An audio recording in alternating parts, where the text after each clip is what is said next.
ஆனந்தமே பரமானந்தமே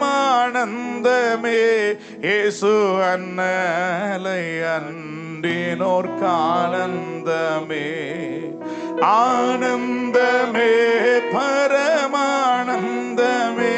இயேசு அன்னலை அன்றினோர்க்கான. கையை உயர்த்தி சொல்வோம்.